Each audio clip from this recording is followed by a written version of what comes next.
Welcome back to the channel, folks. Okay, Venom: The Last Dance. I can't say I was highly anticipating this movie because I wasn't. There's an element of this film that I was anticipating, which we will get to. Did that anticipation land? Maybe not, but we'll get to it. This one is directed by Kelly Marcel. It's her first directing gig, and to be fair, it's a competent movie. It's a directed movie. There was no mega mistakes I found in the film or anything like that. Just the film is incredibly mediocre. To be fair, guys, this whole trilogy is being incredibly mediocre. I can't believe how average the whole thing is. I think a big part of the problem is that the Sony films, when they brought out Venom, the first Venom film, they've never been able to use the Spider-Man character because he's been over with the MCU and whatnot. So it's always felt a little bit off, this whole Sony-verse when it comes to the Marvel characters. Making Spider-Man's rogues gallery like the main center of this whole Sony-verse is perplexing to me at best. I think we really need to get out of that and start involving Spider-Man with his own villains. Makes sort of sense. My thoughts on the first Venom film: incredibly mediocre. Yeah, sort of a throwback to the 90s way of films, which I won't be comparing this new film to the 90s. It doesn't deserve that much respect, if I'm being honest. Yeah, this one's starring Tom Hardy again, coming back as Eddie Brock and Venom.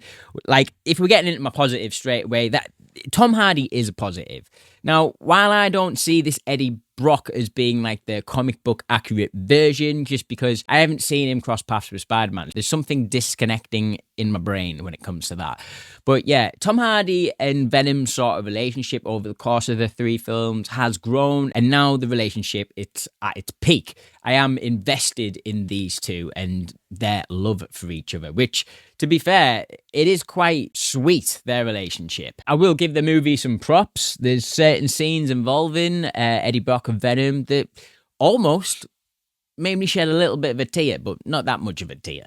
Yeah, their relationship, pretty good, solid. They're both good in this one. Venom's not actually in the film that much, like fully formed, so bit of a bizarre choice in the third Venom entry, but hey ho, that's where we're at. The last 20 minutes of this film, great action set piece. It's the first time that I've been able to clearly make out who's who in the action scene, because in the first Venom film, that last action end sequence, my god, big sloppy mess. You couldn't tell what was going on.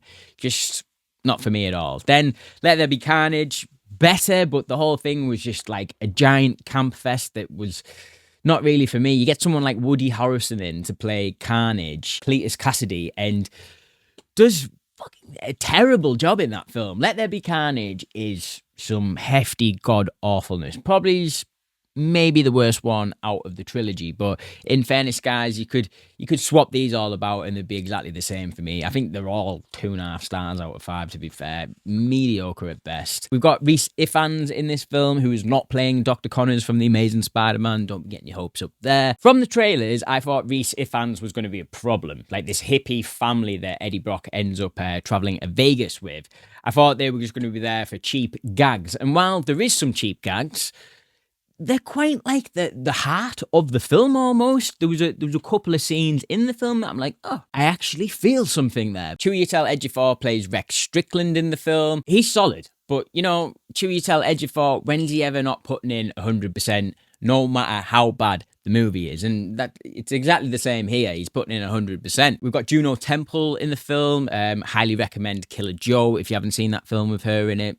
Great little film with Matthew McConaughey, directed by William Friedkin. Very freaky, very messed up, but highly rate that. She's good in this film. She has more to do than I initially thought she was going to from the trailers and stuff, but they didn't really get into that in the trailers, so I'm not going to spoil that here, but she has a little bit of a part to play, definitely. Yeah, guys, as far as my positives go, that's sort of it. Yeah, this is going to be a mediocre review for a mediocre film, in my opinion. Yeah, the negatives. So, if you've seen the trailer, you've seen the entire film pretty much, apart from maybe 10% that's not in the trailer that they've kept from folk. Guys, these Venom films, man, why were they so hard to make, and get right? I think they're just so unbelievably mid, it's beyond. I think a big part of the problem is that they've never been able to include Spider-Man within any of these films. Like, we're making all these Sonyverse films about Spider-Man's rogues gallery, and there's no mention of Spider-Man whatsoever. It's a bit of a similar problem that I've got with The Penguin. Great show that's on HBO at the moment, but the more this show goes on and the less anyone is mentioning Batman or Bruce Wayne, it's starting to become a little bit far-fetched for me. And same applies here. We need to get Tom Hardy's Venom into the mainline MCU film, especially when it comes to one of the characters that was set up in this film. Now, one of the main reasons I was excited about this film was this is the first appearance that we're getting of Null. So Null was a character created by Donny Cates about 5 or 6 years ago, maybe even a bit longer than that. The film takes a few beats from this comic book. Yeah, get your hands on this. It's brilliant. This is what made me a fan of Venom. And, you know, this came out quite late in life. This wasn't an early 90s comic book about Venom. To be fair, I think he's always been a bit of a subpar character, if I'm being honest. There's been more interesting things done with Venom, say, with Flash Thompson when he becomes Agent Venom. That is 2 thumbs up from me, good stuff, but forget about that. I'm not trying to confuse you. Yeah, Eddie Brock has just never seemed like the comic book accurate Eddie Brock to me. Tom Hardy's version is very much his own. He's like all over the place. I don't mind it. It's very slapstick sort of humour, immature humour, I suppose. Like, I always think back to that first Venom film when he's eating the crayfish and the lobsters and he's getting in that tank. Very bizarre. Yeah, we get introduced to Null in this film. You've seen him in the trailer, so that means you've probably seen about 95% of Null. Why they included that clip in the trailer is beyond me. I think they was trying to get more butts in seats. Did that work? Who knows? The box office will be released on Monday. We'll see how it does. But these films normally do pretty well. Unbeknown to me, I have no idea. Maybe they're just easy to go in and watch. You know, this film is 90 minutes long. That's another positive I'll give it. I was in and I was out. But yeah, I was excited for Null. And I've got to say, I'm a little bit disappointed. So there was a couple of rumours circling about the interwebs a couple of weeks ago that Norman Reedus was cast as Null, and I was like, yep, that'll do for me. Is it Norman Reedus? No, it's absolutely not. Of course, it's Andy Serkis, because we're doing a bit of mocap here. Yes, Null is all mocap. Andy Serkis, I don't know whether these are just like lines that have been took from The Last Jedi, because, look, he sounds exactly like Snoke. And when I'm seeing a character that I've actually been looking forward to see in live action, when he reminds me of a character from a subpar Star Wars film like The Last Jedi, I'm a bit like, no, this isn't doing it for me. His voice sounds very similar to Snoke. I thought it could have been a way better angle to have this guy in practical effects and it be Norman Reedus who plays him. Not just because he's got long hair. The guy's a good actor. Give him a chance. Give him a big role like this.